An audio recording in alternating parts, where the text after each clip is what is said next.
Hi everybody and welcome to the second episode of Budo no Kuni, the land of martial arts. This video is brought to you by martial arts video production company BudoJapan, its magazine Hiden, and its website BudoJapan. Hiden specializes in what are called koryu buge. These are martial arts which were created before the Meiji Restoration of 1868. In a sense, these arts are the predecessors of today's Kendo, Judo, Aikido, etc. BudoJapan covers a website with select English language content from Hiden, as well as from BAB's extensive martial arts video collection. Below, you can find links for Hiden, BAB and BudoJapan, and please feel free to visit, contact us for any information, suggestions, and of course share.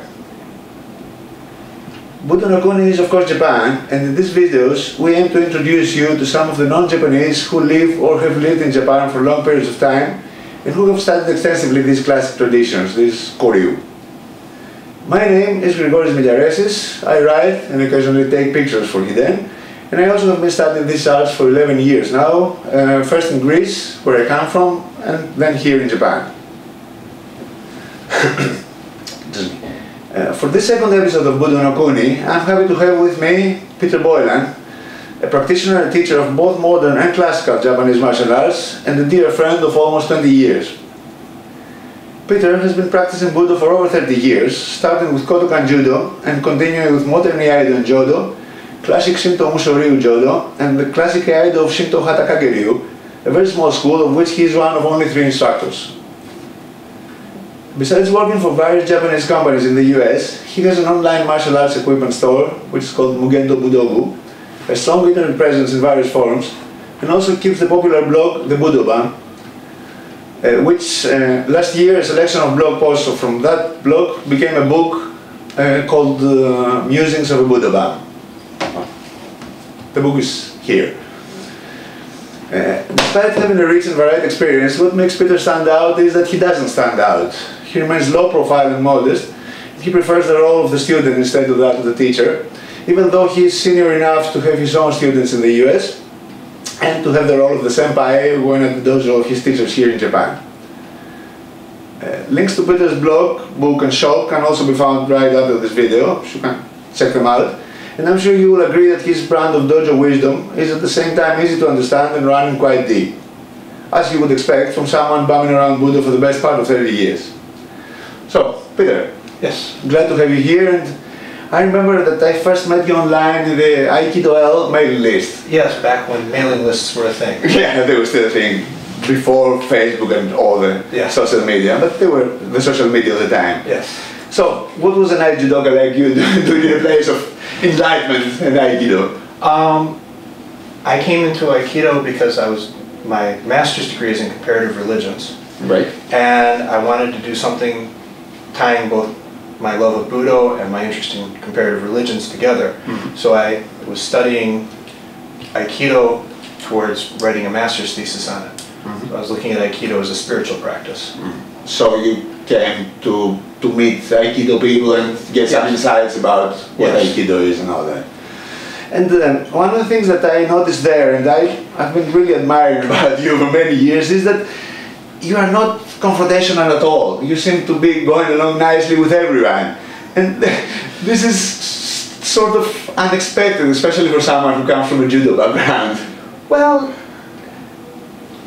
I think part of it is doing the research. I was there for research purposes, not to establish that whatever I was doing was correct or best. So it's much easier to be non-confrontational when your main interest is hearing what the other people have to say.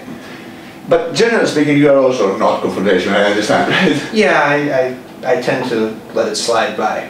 And I'm guessing that Budo has helped you in that. Yes, it has, because I was an arrogant little snit when I was younger. but Judo, especially Judo, I'm guessing, helped take this out, right? Yes.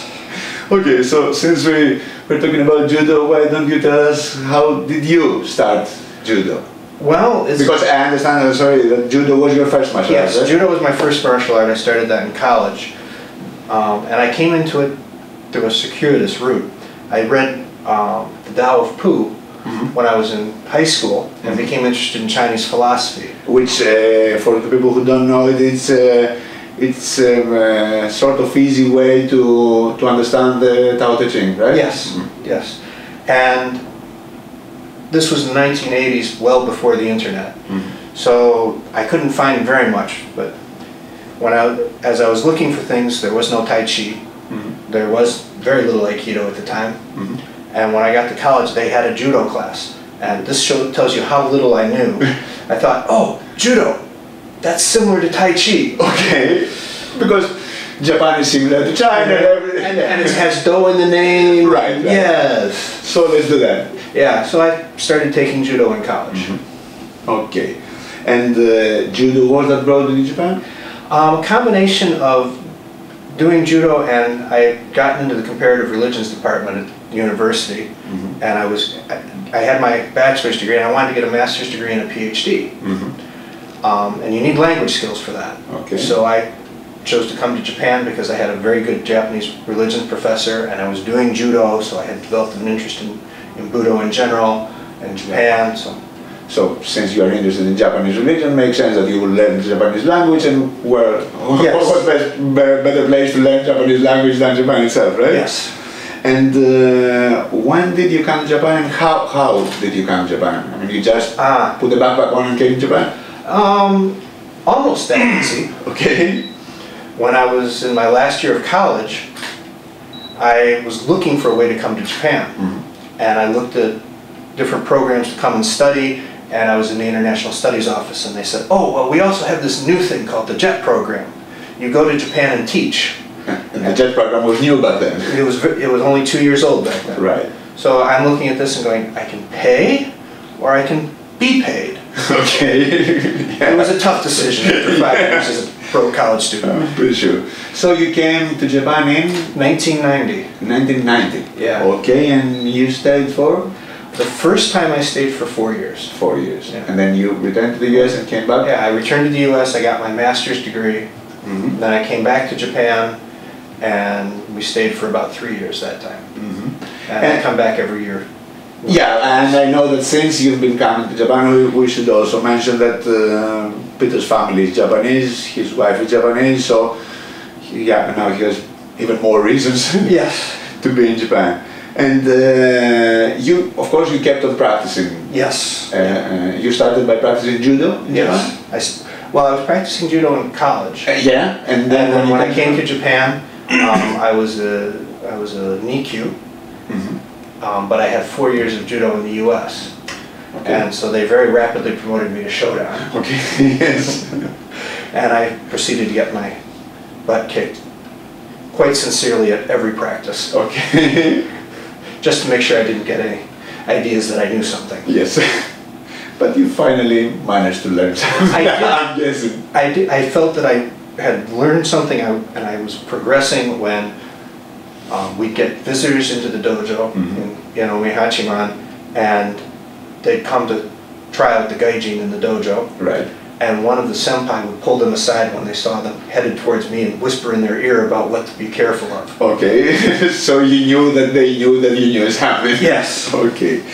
And now you're at Yondan? I'm getting ready for my Yondan testing. Okay. In judo.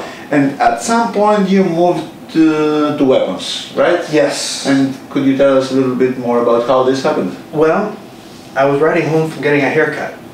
Okay. And there was a guy standing by a garage. He was grinding something on a huge grindstone. Okay. And I stopped to look at this big grindstone. And after a minute I was like, what's he grinding? Okay. It's like, nah, that can't be a sword. Swords are illegal in Japan. Right. Or so I thought. Yeah. And about that time he looked up and he said, wait just a minute. And he finished what he was doing, and then he invited us up to his house for some tea. And he was a swordsmith, Nakagawa Taizo. So it was actually a sword. It was actually a sword he was working on, yes. Okay. And he introduced me to swords, and I became very fascinated by them, by Nihonto, and I wanted to understand them better, and I figured that to really understand them you had to know how they were used. Right. So I started looking for some place to do iaido, and eventually found one. You never became a collector though. No, I'm a lousy collector. Okay. Even though you were very close to swordsmiths. I'm a lousy collector. I collect friends, I collect skills. Okay. Things, not so much. Okay. So even though you've been close to swords, you never, but you started using swords. I understand them, I use them, yes, and I really appreciate them. Some would say this is a much better relationship to swords than just collecting them and putting them in boxes. Yes. Okay. It's much less expensive. Yeah, I'm sure. But I'm guessing you also have a couple of good swords. Yes, right? I have 3 or 4 good swords, so yeah. Okay. And you use them for your practice? Yes. So, so you started practicing swords? You started with the Iaido. Your first sword art was the Iaido? Yeah, was the Iaido. I started doing Seitei, Kendo Renne, Seitei, Iai, and my first teacher was teaching Musoji Kinen Shinryu. Yeah, your first teacher's name was? Takata Shigeo. Okay. We didn't mention before that your relationship to Japan has always been in Kansai. Yes. And so your hometown is Shiga. Yes. Right? In Shiga. So your teachers are in the broader Kansai area, right? Yes. Okay. So your first teacher was? Takata Shigeo sensei, okay. Who was an interesting character. Mm-hmm. He had a 7th dan kyoshi in Iaido, and he was a 4th dan kyoshi in Kendo. 4th dan kyoshi. Yes. That's interesting. I was like, but sensei, that they don't allow that. Yeah. For him, they did. Okay. So he must have been quite good at guessing. Yeah. But for some reason he didn't take his other tests. Well, he said, I'm already kyoshi. I outrank them now. Okay. So why take the dan test? Yes. And then after him?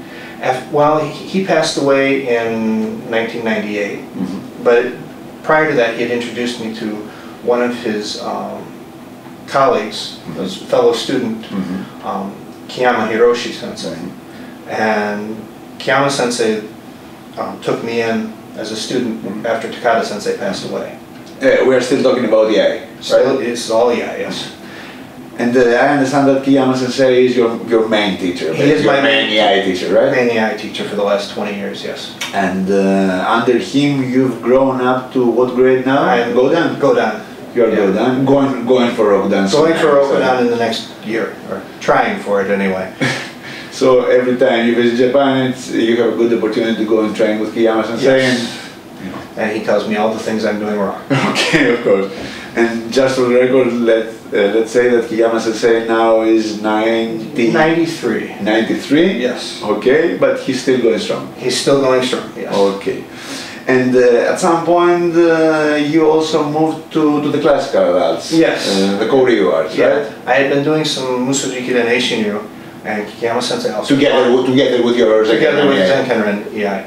And one day I saw Kiyama sensei off in the corner doing this funny spinning thing with his sword, and I'm like, Sensei, what's that? Oh, that's Shinto Hatakage-ryu. You don't want to wear that. Yes, I do. Yes, I do. Of course I do. Of course, yes. And so I badgered him for about 6 months before he started. He finally broke down and said, well, okay, I'll teach you. And that was his school, the Shinto Hatakage-ryu, right? Shinto Hatakage-ryu, yeah. Okay.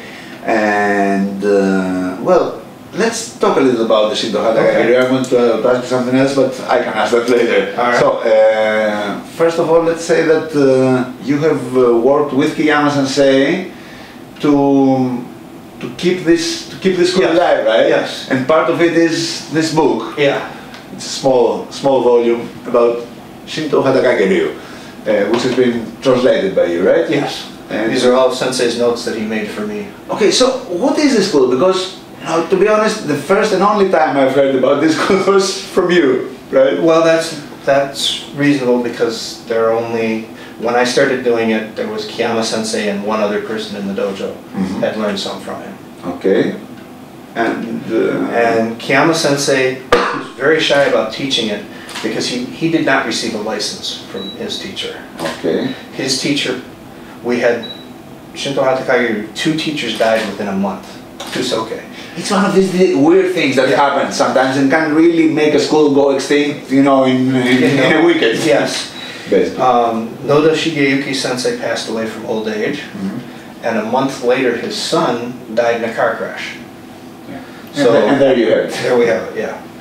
So Kiyama Sensei was very hesitant about teaching it because he didn't feel that he was really had the right to, but I badgered him. What do we know about the school? It's a school of that area. It's some branch of the Shinto-ryu line, right?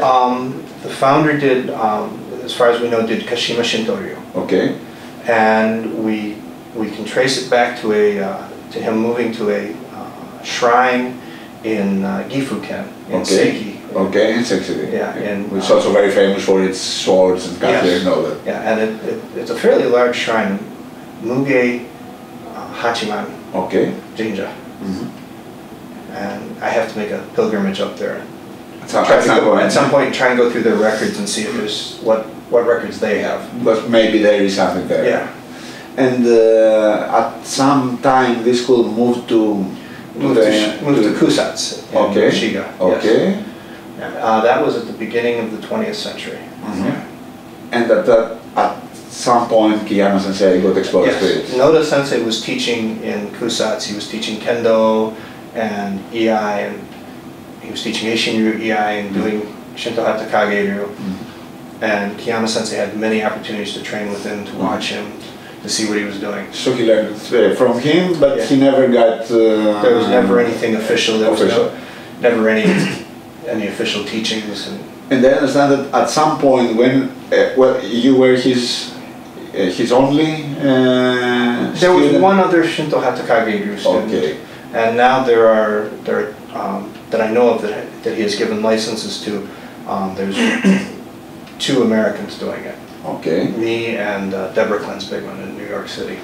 So we could say, even being modest about it, that you are responsible for keeping the school alive, right? Yes. Yes. What does it make you feel? I guess it's not an easy thing to bear. No, it's when you're young, you think, oh yeah, to be in charge of this, and it's not being in charge of it; it's being responsible for. So now you need to. You have to think make about sure, how it will go on. Continued after me. Yeah, because I mean, going from 1 person to 2 doesn't make much difference, right? You need to open it a little more. So I have a few students in the U.S. Deborah Klens-Bigman has a few students, and right now I don't think anybody is studying with Kiyama Sensei in Japan. And this is an EI school, right? Yes, it's purely EI. It has kata from Seiza and Seiza, Tatehiza, and Tachioza. Okay, and things like that have been happening. Well, not exactly a lot, but they've been happening lately. You know, non-Japanese becoming very involved with classical schools, and I'm thinking that this will start changing the way these arts function, right? Well, the arts don't function now the way they did 400 years ago. They've had to change and adapt to the different social conditions in which they exist. Right. And as Japan becomes more international, becomes more tied to the rest of the world socially, Budo, the same thing's going to happen with Budo. Yeah, not just Budo, pretty much everything. I guess, right? We were talking about judo the other day, and the fact that there are more judoka practicing judoka in France than there are in Japan. Right. Yeah. So these things change, and I think it's good that they become more tied into the rest of the world, because Shinto Hatakage-ryu had 1 person doing it. Now there are several. There are 2 teachers, 2 more teachers, and 2 dojos. Right. So it has a much better chance of being passed on and continuing to give things to the world. Another thing that I'm always thinking about, that also being involved with these arts, is that I'm always trying to think of ways that make these arts relevant today. Yeah. Do you think that these arts are relevant today? They are very relevant today.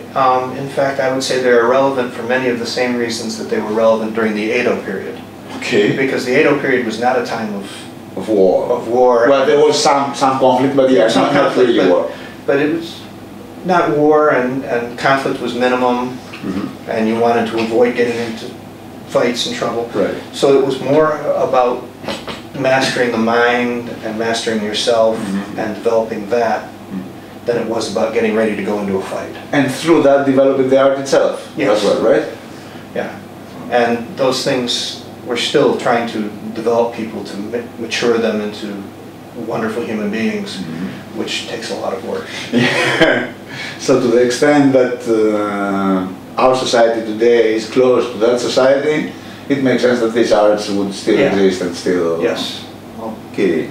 So, so now, through all this, but also because you are getting better and reaching a higher level in Iaido and Jodo. Oh, we didn't, actually now I realize we didn't mention Jodo. Yeah. At some point there was Jodo involved as well, right? Yeah, I was doing EI, and one of my teachers was off in the corner doing something with a stick during a break. Okay. I was like, I want to learn that. So you wanted the contact with. Well, the stick. I found the stick fascinating because it was still something that you see every day. Right. You see. It's an everyday object. Yeah. Right. So I was fascinated with it. That it was still a part of life. Those swords are beautiful, and they're wonderful, and they're great to practice with, but they're not an everyday thing. Right, but the stick is, especially this size. Yeah, right? Especially Joe size. Okay, so you started learning that. So I started learning that as well. And you started with the Seitei Jo? Yes. Yeah. But at some point you moved naturally to Shinto Musoryu. Shinto Musoryu, yes. So now your rank in Jodo is? In Seitei, in Kendo Renmei, it's Godan. In Godan, and then Shinto Musoryu, your level? Shomoku Roku. Shomoku. Yes. Okay. And you keep on practicing that as well? Yes. Okay, so you have your plate really full with all that. I have all that I can do. So you never thought of taking another martial? No, the thought of trying to squeeze another thing into the day just wouldn't make any sense. My wife would kill me. And at some point, going back to my questions, you also became a teacher, even though I know that you still prefer being a student, right? I still prefer being a student. I still prefer learning, but I also enjoy teaching. I enjoy bringing students up, and there's this wonderful point where they progress enough that I can actually train with them. Instead of training them, you can train with them at a nice level, yeah. And so you teach now both EI and Jodo? Yes. Yes. And through that, you teach in the US, basically, right? Yes. And when you come to Japan, you also, now being a senpai, you also train other people there, right? Yes. It was very strange the first time they said, "No, Peter, you're on that side." No, I'm still a student. Why should I get on that side? Why do you mean? Okay. But I had to realize that I had been doing it longer than most of the people in the dojo, and I was more skilled, so it was appropriate for me to take the senpai role. Yeah, moving up the lineup makes you realize that, right? Okay, this ties nicely with something I wanted to ask, is that being a student, a big part of being a student means, being humble, right? Yes. But the big part of being a teacher is being a little arrogant, because you need to be, the guy who knows everything and the guy who has all the answers. So how can you manage to balance this out?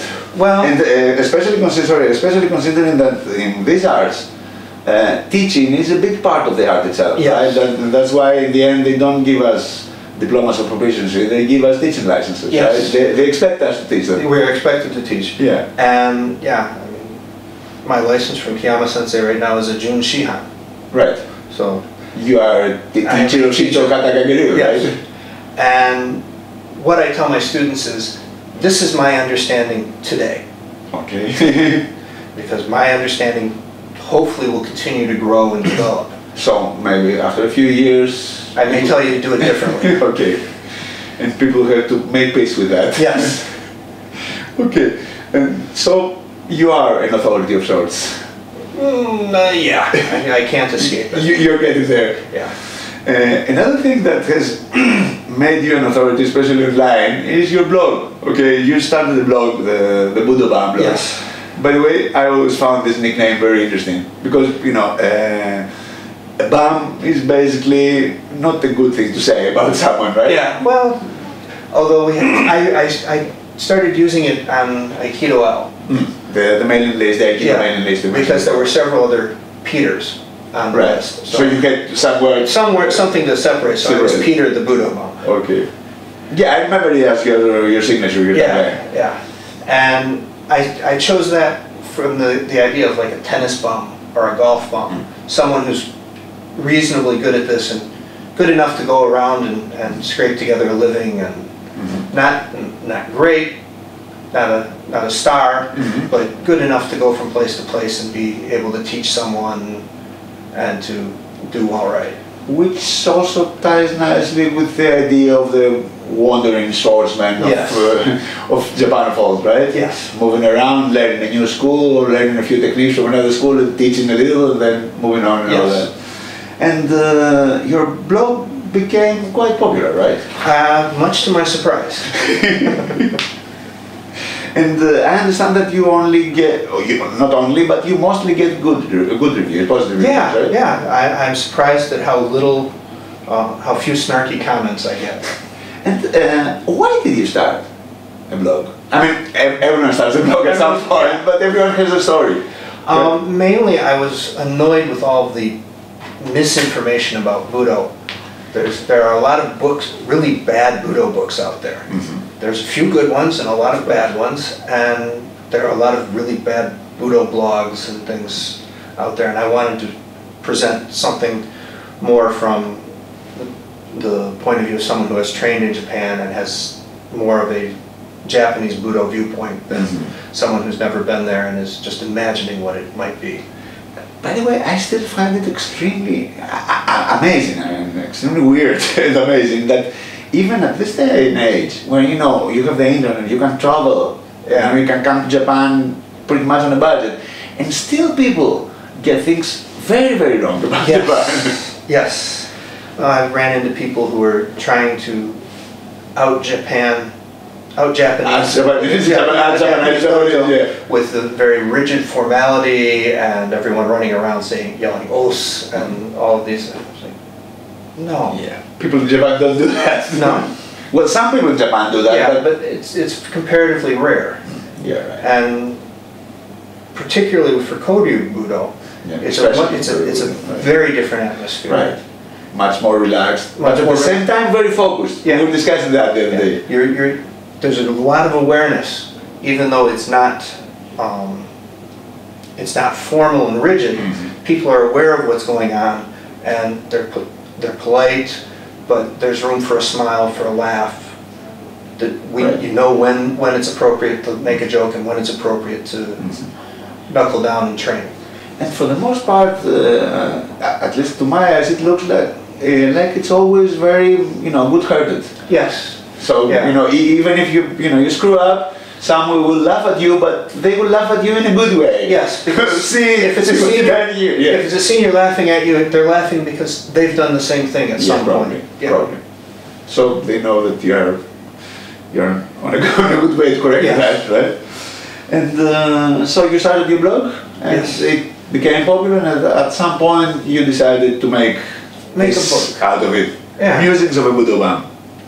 And how did that happen? Was that an extension of the previous discussion? Well, I wanted to do something with it, and many people said, "Well, you should write a book. You should write a book." And I thought, I've already written the book. But it's just a man. I went through and I picked out what I felt were really the good essays and put them together, edited them a bit, wrote some sections to tie them together, and they became this book. Okay, which is also getting positive reviews. Yes, I see. And very, very surprised at the welcome reception.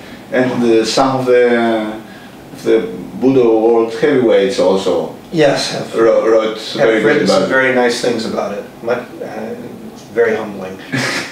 Yeah, but still, I understand that it's a proof that you're on a good way. I'm going in the right direction. Yeah, right.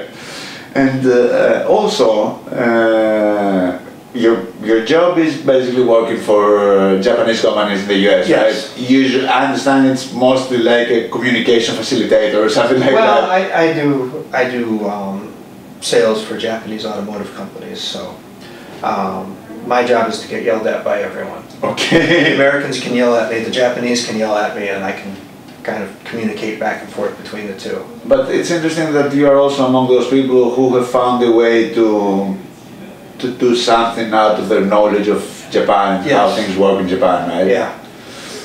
When I was looking for a job, I happened to be in Detroit. There are Which a is lot of the capital of cars, and there are a lot of Japanese automotive companies in the area. So they were looking for someone who could help them with their communication. So that's how I ended up. That was you. Yeah. And this also gives you one more excuse to travel to Japan, right? Yes, another excuse to come to Japan. Okay. But other than that, you also have a martial arts equipment shop, online shop, right? Yes. Gendo Budogu. Yes. Right. And which is also something weird for me because I don't really see you as, you know, the big business type. I don't see you like the Jeff Bezos of I'm not really the big tomorrow. business type, but yeah. Back in the early days of the internet, I was living in Japan, and many people were contacting me saying, "You're living in Japan, I know you can find this, you can get this." And after I'd gotten so many requests for help finding things, I said, well, maybe I should just open a store. And so... And opening a store online is much easier than opening an actual store. Yes. So we put together, a friend of mine and I put together Mugendo Budo-gu as a martial arts equipment business. And at that time, books and DVDs were still very popular, so we would get unusual books and Budo DVDs from Japan. I was going to ask about that because I always found interesting that your shop, other online Budogu shops don't do that. You always had many books. Yes. And I was wondering, do people actually read these books? At least buy these books? They do, yeah. Well, for a long time, books and DVDs were our main selling items. You can get a Hakumo, you can get a Keikogi at many, many places. Right. But a lot of the books and DVDs were very hard to find outside of Japan. And we put them out there in a place that people could discover them. And also it's interesting that your books are mostly in Japanese, right? Yes. So the people who buy them need to be at least somewhat, you know, able to understand what they are reading. Well, a lot of the ones that are most popular are usually technical books that have a lot of pictures of how the techniques are done. So even if you can't read the language, you can understand pretty much what's going on. Yes, and I've translated a couple of technical manuals, and I have to say that the pictures are much more important than the technical explanation. Right, right. Moving on, going to a little deeper things. This is an ongoing discussion between me and Peter that we are slowly turning to the people we admired. Yes. Right. We started by reading, you know, Don Drager's books and Ellis Amdur's books and all that. And at some point, well, we didn't actually become them, but you know, we are on our way. We're on our way there. We are the next generation. Yeah, and this is sort of a strange feeling, right? It's very strange to have people approach me and say, "Would you autograph my book? Would you would you explain this to me?" Am I doing this job? when did I become the guy who actually knows something? So I can explain it to you, and who's going to explain to me? Yes. Okay, but this is sort of the natural flow of things, right? I mean, it's intimidating and overwhelming, but on the other hand, it's how things should be, right? If you don't die and you don't quit, it happens. Yeah, at some point I came to realize that Don Drager wrote his books when he was at the age I am today. Yeah. So, you know, I'm not 20 anymore. No. Peter and I will have the same age, yes, in our early 50s, right? Yeah, I mean, I started judo when I was 19, and Don Drager's books that was all there was. Yeah, of course, because he wrote the first and for the most part the best books about judo, right? Yeah, and he was the first person writing really quality things about Budo. And especially koryu as well. Especially koryu, yeah. But for anything in Budo, the quality of the books that were available back then was just awful. Yeah, awful. Yeah, pretty awful. And unfortunately, a lot of those books are still being sold. Yeah, because you know they keep people's misconceptions alive. Yes. So why mess up with a good thing like your misconceptions? You need to keep your misconceptions alive.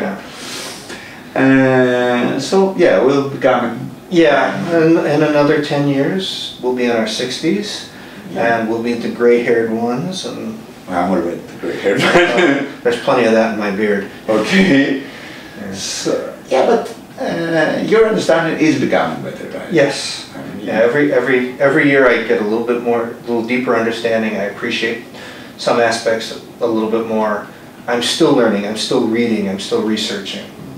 I'm still badgering my teachers for ideas and for understanding. But only today you were telling me during breakfast that nowadays you've reached that level where you only need a couple of remarks from your teacher. Yeah, I've gotten to the level where I can maintain what I'm doing, and if someone tells me what I need to fix, I can work on it on my own. Instead of needing them having over your shoulder and looking and saying, Yes. not this, not this, not this. Yeah.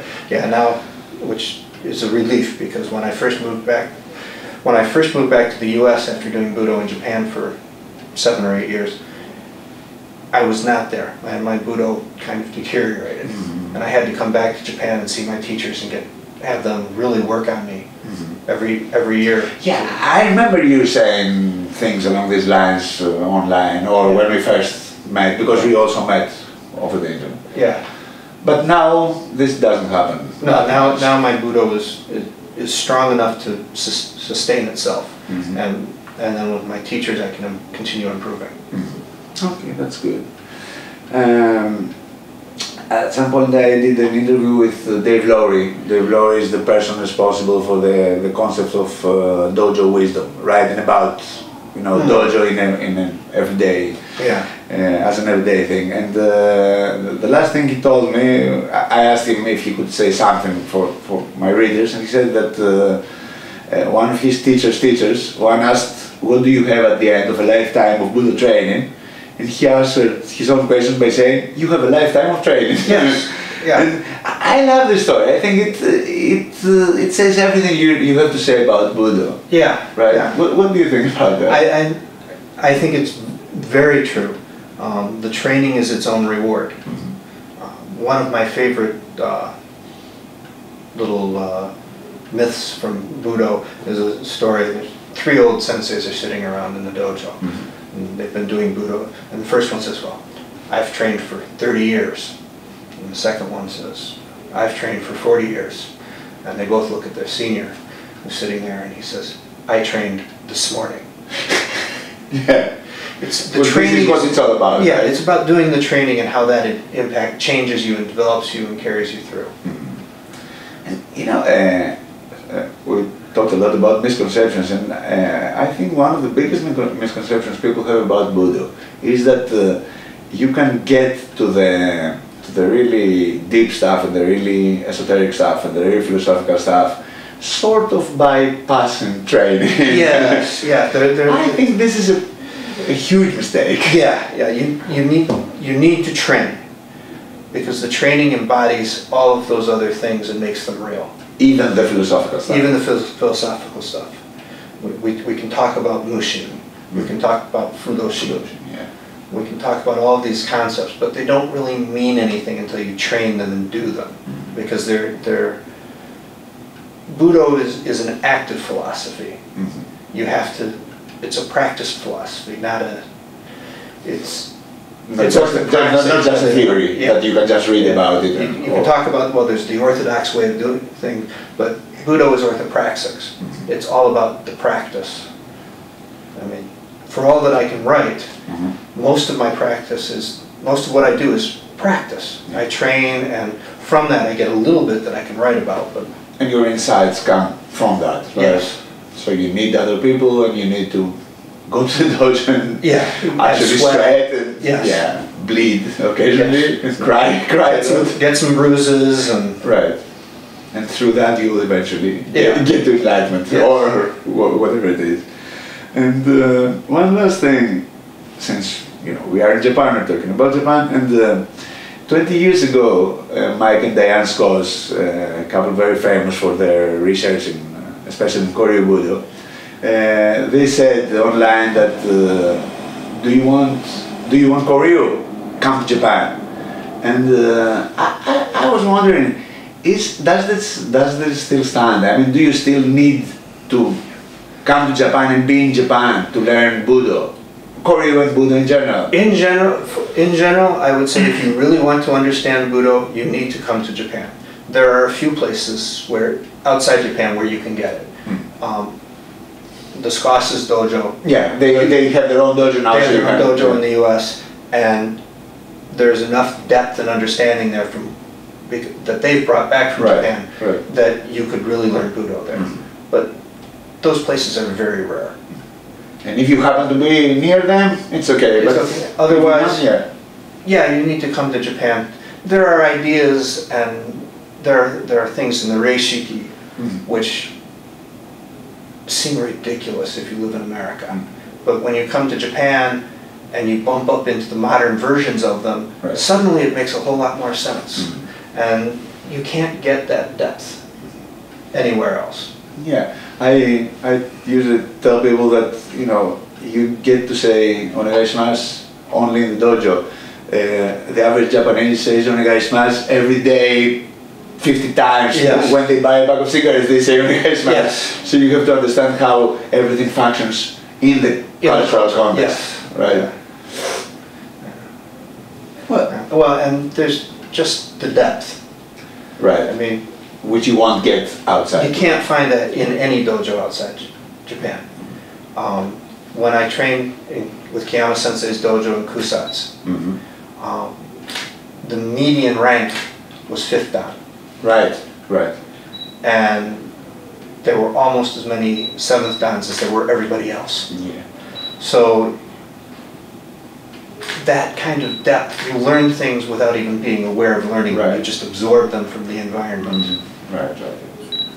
Yeah, and you have to think that in most places around the world, they only get to see a 7th dan, you know, once a year, maybe for a seminar of a couple of days, and that's it. If they're lucky, they have one 7th dan who lives there, and that's their... Yeah, and that would be the extent of it. Yeah. That's, I, of course, you know, living in Japan, I also believe that. But on the other hand, you know, I'm trying to think that this makes these arts seem a little exclusive. Yes. You know, that, well, you should come to Japan. If you don't come to Japan, then you are ruined. I don't think you are ruined. I don't think you are ruined. And these days, most people I know who become interested in, particularly in koryu arts, eventually they come to Japan.